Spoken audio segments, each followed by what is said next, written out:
लगातार फोन पर धमकी मिलने की वजह से बेड़ो के एक हस्ती का पूरा परिवार डरा सहमा हुआ था। उनकी आंखों की नींद उड़ गई थी। कुछ नाते रिश्तेदारों और परिवारों के कहने पर रांची पुलिस कप्तान किशोर कौशल से मिले, उन्हें अपना दुखड़ा बताया। इस शख्स को कुछ भी पता नहीं था कि उनसे 10 लाख रुपए रंगदारी मांगने वाला कौन है। उन्हें सिर्फ इतना पता था कि पीएलएफआई के नाम से रंगदारी मांगी गई है। एक पर्चा भी उनके यहाँ फेंका गया था। पीएलएफआई के नाम का आतंक बेड़ो में पहले भी रहा है। वहीं पुलिस को भी ये चिंता सता रही थी कि अगर बेड़ो की इस हस्ती के साथ कोई अनहोनी हो गई तो आफत है। पुलिस कप्तान ने शख्स के डर को खत्म कर देने को ठाना। रांची के रूरल एसपी मोहम्मद नौशाद आलम की देखरेख में एक स्पेशल टीम बनाई गई। वहीं रंगदारी मांगने को लेकर बीते साल 19 दिसंबर को एक केस दर्ज किया गया।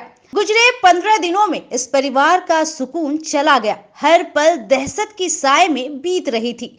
इसके बाद रंगदारों को रंगे हाथ धर दबोचने का प्लान बनाया गया। इस शख्स का हौसला और हिम्मत बढ़ाई गई। उनसे कहा गया कि अब की रंगदारी के लिए फोन आए तो कब, कहां और किसे देना है ये पूरा तय कर ले। ठीक ऐसा ही किया गया। रंगदारों का फोन आया। रंगदारी देने को ये शख्स तैयार हो गए। उन्हें खूंटी के करार थाने क्षेत्र के उरेकल मोड़ के पास बुलाया गया। इस शख्स को 1 लाख रुपए देकर वहां भेजा गया। वहीं उरेकल मोड़ के इधर उधर झाड़ी में कुछ चुनिंदा पुलिस अधिकारी छुप गए। वहां पहले से खड़े एक व्यक्ति को पैसा देने का फरमान पीएलएफआई की तरफ से हुआ। इस व्यक्ति को पैसा थमा दिया गया।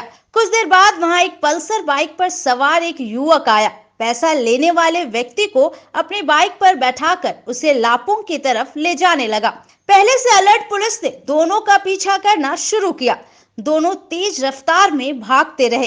पुलिस ने भी अपनी चाल तेज कर दी। आखिरकार लापुंग बेड़ो रोड पर निहालू रोड के पास इन्हें दबोच लिया गया। धराए लोगों में पीएलएफआई के पुराना अपराधी प्रेम प्रकाश बारला उर्फ शम्मी और साथी करमदेव तिर्की निकला। इन दोनों के राज उगलने के बाद इस कांड में शामिल विजय गोप और संजय कुमार को भी गिरफ्तार कर लिया गया। संजय चुटिया थाना क्षेत्र के कमरू तालाब के पास रहता है। पीएलएफआई के नाम का पर्चा उसने ही छापा था। इससे पहले रांची पुलिस ने टेक्निकल सेल की मदद से ये जान लिया था कि रंगदारी किस लोकेशन से मांगी जा रही है और नंबर का इस्तेमाल अभी कौन कर रहा है।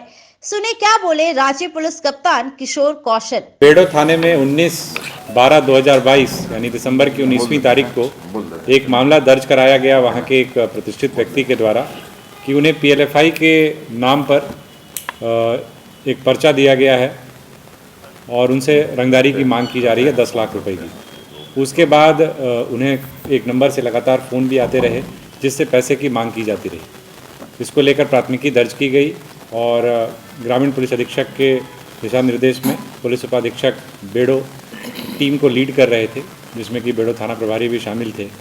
उस टीम के द्वारा लगातार कार्रवाई की गई, उसको फॉलो किया गया, ह्यूमन इंट और टेक्निकल इंट का यूज़ किया गया, जिसके माध्यम से अंततः हम लोगों ने 4 अपराधियों की इस मामले में गिरफ्तारी की है, जिसमें 3 अपराधी स्पष्ट तौर पर इस पूरे घटनाक्रम में इस रूप में शामिल रहे हैं कि इनके ही द्वारा मांग की जा रही थी, फ़ोन के द्वारा, इन्हीं के द्वारा पर्चा थमाया गया था और इनके द्वारा ही रकम लेने का प्रयास किया गया था। चौथा व्यक्ति जो है उसी के प्रिंटिंग प्रेस में, जो उसके पास प्रिंटिंग की मशीन है, वहाँ पर से ये पर्चे, हमें कुछ एक्स्ट्रा पर्चे भी मिले हैं और उसके पास से एक लैपटॉप भी सीज हुआ है, उसको भी इस मामले में गिरफ्तार किया गया है।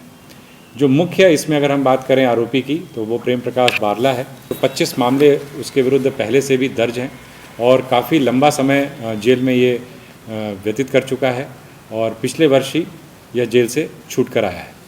दूसरे अगर हम बात करें एक व्यक्ति की तो विजय गोप उसका नाम है, उसके ऊपर भी पूर्व से 3 मामले उसके विरुद्ध लंबित हैं, 2 खूंटी में और एक नगड़ी थाना में। और तीसरे व्यक्ति के आपराधिक इतिहास के संदर्भ में अभी खोजबीन की जा रही है। चौथे व्यक्ति के बारे में मैंने पहले आपको बताया कि ये प्रिंटिंग इसके यहाँ जो है वो पर्चा होता था, जिसके माध्यम से ये लोग उगाही का प्रयास करते थे। तो इस प्रकार से ऐसा कहा जा सकता है कि एक रंगदारी मांगने का जो प्रयास किया जा रहा था इस आपराधिक गिरोह के द्वारा, उसको पुलिस ने पर्दाफाश किया है और उनकी गिरफ्तारी सुनिश्चित की है।